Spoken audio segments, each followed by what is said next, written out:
கிருபை நிறைந்த இயேசுவின் நாமத்தினாலே இந்த காலை வேளையிலே உங்களை சந்திப்பதை குறித்து மிகுந்த மகிழ்ச்சி அடைகிறேன்.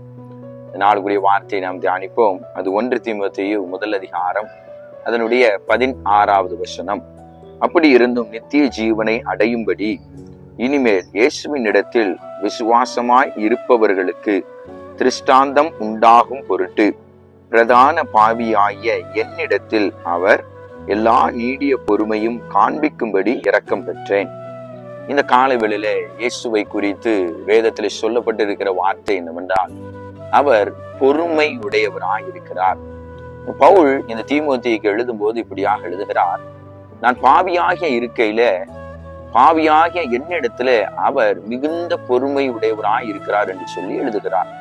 அப்போ இயேசுவானவர் இன்னைக்கும் நம்முடைய வாழ்க்கையில அவர் பொறுமை உள்ளவராக இருக்கிறார். அதே போலதான் இந்த உலகத்துல நீங்களும் நானும் வாழும்போது பொறுமை என்பது நமக்கு ரொம்ப அவசியம்.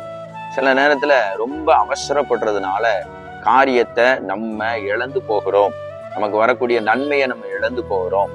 கொஞ்சம் பொறுமையா இருங்க. கர்த்தர் ஏற்ற காலத்துல ஏற்ற நேரத்துல அவர் உங்களுக்கு வைத்திருக்கிற சகல ஆசீர்வாதத்தையும் அவர் உங்களுக்கு கொடுப்பதற்கு அவர் ஆயத்தமா இருக்கிறார். இந்த பொறுமை இன்மை என்கிறதுனாலதான் அநேக நன்மைகளை நம்ம என்ன செய்யறோம்னா இழந்து போகிறோம். எல்லாத்தையும் மாத்துங்க. இயேசுவின் இடத்துல கற்றுக்கொள்ளுங்க. இயேசுவை போல வாழுங்க. பாவியா இருந்தும் நம் மீது அவர் பொறுமையா இருக்கிறார். அப்ப அவரை போல நீங்களும் நானும் பொறுமை என்கிற குணம் நமக்குள்ளே வருமே என்றால், அந்த பொறுமை என்கிற குணத்தின் அடிப்படையில கர்த்தர் நமக்கு மிகுந்த ஆசீர்வாதத்தை அவர் கொடுப்பதற்கு ஒரு ஆயத்தமுடையவராக இருக்கிறார். அந்த ஆசீர்வாதத்தை பெறுறதுக்கு நீங்க ஆயத்தமா இருக்கிறீங்களா? அப்படி ஆயத்தமா இருக்கிறீங்கன்னா உங்க எல்லா குணத்தையும் மாற்றி பொறுமை என்கிற குணத்தை அணிந்து கொள்ளுங்க. கர்த்தர் உங்களை உயர்த்துவார். உங்களுக்காக செபிக்கிறேன். கண்களை மூடி நாம் செபிப்போம். அன்பின் பரலோக பிதாவே, இந்த ஆசீர்வதிக்கப்பட்டதான இந்த காலை வேளைக்காய் ஸ்தோத்திரம். இயேசுவே, நீர் பொறுமை உள்ளவராக இருக்கிறீரப்பா. உங்களுடைய பொறுமையினால் தான் இன்னைக்கும் நாங்கள் ஜீவனோடு இருக்கிறோம். அதே பொறுமையை நாங்கள் காத்துக்கொண்டு இந்த உலகத்துல நாங்கள் எல்லாவற்றையும் சகித்து வாழ்வதற்கு ஆவியானவரை நீர் எங்களுக்கு கிருபை தருவீராக.